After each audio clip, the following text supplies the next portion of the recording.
Welcome back to Behind the Desk, the podcast about my experience working in a recording studio from the point of view as a student. I'm John Wells, and today I want to dive deep into the first recording session where I was completely in charge. And when I say I was in charge, I mean I was completely running the session on my own, doing the communicating with the rapper. I even did some comps and a little bit of mixing and a master after the recording was done as well, which was all pretty good fun. Now, if I'm going to be completely honest with you, I was a little bit nervous. First of all, I'd only been there a few days, and I still didn't know the desk that well. But also, this rapper was like a paying customer, and he was paying for my work, which is a crazy feeling, because like, you want to do well and not mess things up, and he's also paying, so you've got to do a good job. So I was a little bit nervous to do my first session, but I think anybody would be. And I do also remember like stuttering a bit when I was using the talkback to talk to the rapper in between takes. And I mean, I do that when I'm nervous anyway, or if I'm just a bit too excited and can't keep up with my words. So that's not the best thing to do personally. But after about 10 minutes of just pressing play, stopping it, re-recording and chatting to the rapper himself, I think the session went pretty well overall. Luckily, this rapper was also like doing takes without messing up too much, so I didn't have to record like really short takes or be rather specific with my editing or anything like that. He was just doing nice long takes. He was wanting to listen back to it, and he was just blasting out lyrics really. And when everything goes smoothly, it's not boring experience, I wouldn't say, but there is a little sense of like, well, what do I do? Because you can't do much in the time where you're recording him and then when you're stopping him, because it's only like 30 seconds. So you don't feel very productive in their like short 30 seconds. I mean, I guess you could listen and actually see what sounds good or bad in his vocals or her vocals, or maybe think about what effects you're going to need to mix later on in the process. And I should probably do that a little bit more, to be fair. But it is a short amount of time where you feel like you're not doing anything, if that makes sense. It's a weird sensation to have, and I wasn't expecting to have this kind of sensation when I was in the studio. Like, before I came to the studio, I'd only recorded little bits here and there. But considering I'm recording like every day or at least every other day, the little sections of just like, what do I do for 30 seconds kind of build up, and it's just a weird feeling to have, which I just wasn't expecting. For that first recording I did, I think it went well, overall I mean.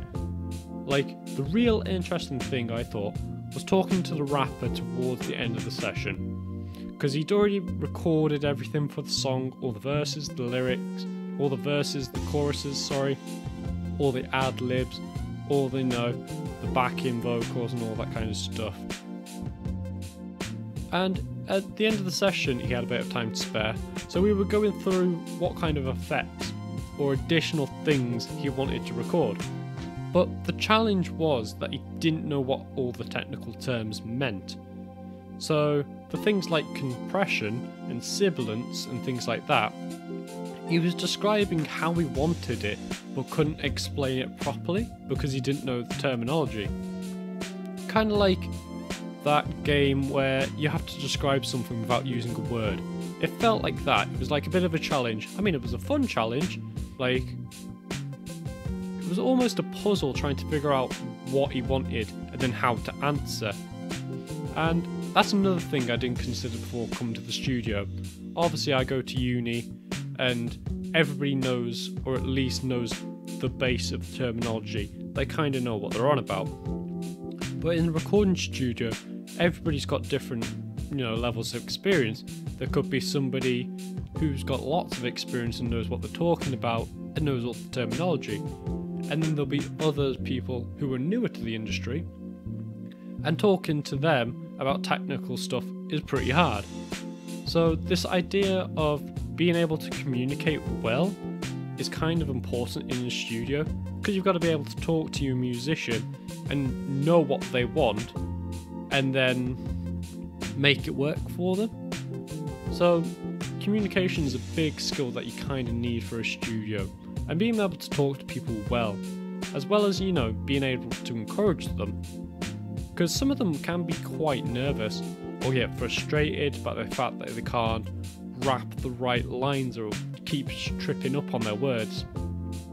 And I don't blame them, because it is pretty hard. Like, if you're rapping like 100 words a minute or something, or just rapping really quickly, I'd get annoyed with myself.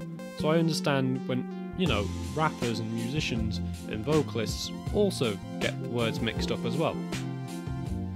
And when this happens, you kind of need to know what to say, to get a good take out of them or to calm their nerves. You need to know how to talk to them to calm them down and all that stuff. I know the other intern at the studio, Tom, I've noticed he's actually really good at talking to people. Like, he's quite good at calming people down if they're nervous, and he's quite good at getting the best takes out of musicians who can't seem to just get it right. He gives them a bit of a break, asks them if they want water, makes them feel comfortable by what I can see. And I think that's good. Me, however, I'm still working on the talking part, shall we say, which is ironic because I'm doing a podcast right now, but it's just my personal experience and not his, and everyone's journey is different, I guess.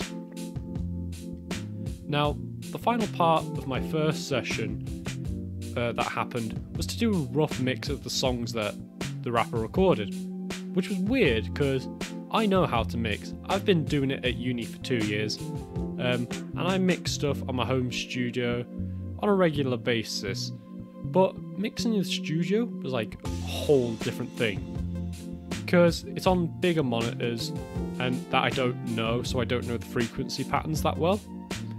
It's in a DAW that I wasn't familiar with at the time, because I usually use Reaper because I'm poor and haven't got money, but in the studio we've got Cubase. And the actual plugins as well aren't the free ones that I usually download online. These were like real plugins that are actually expensive and are professional standards. So I didn't have much confidence in using or mixing in the studio, because all the stuff was there that I knew how to use, but I didn't personally have experience with that specific piece of equipment, like the monitors, the DAW, the plugins, and all that kind of stuff. And looking back, I don't think it was a bad mix what I did.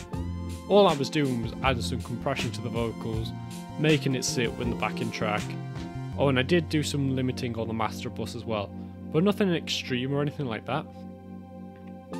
But I reckon after about a month of being there, if I did the mix now, having a bit more experience with the plugins and the DAW and all that, I reckon I could do a much better job. So yeah, it was a pretty good first recording session, I'd say. No major disasters or anything like that, and I just needed some confidence using all the equipment basically. But you learn a lot by doing it yourself, I think. I definitely think that.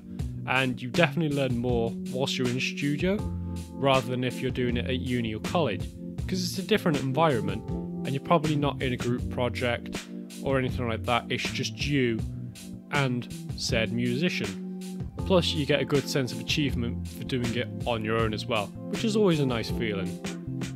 So yeah, that first session went really well, or reasonably well.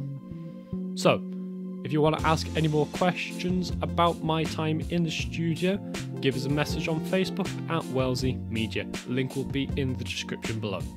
So, thanks for listening for today's podcast. I've been John, and I'll see you in the next one.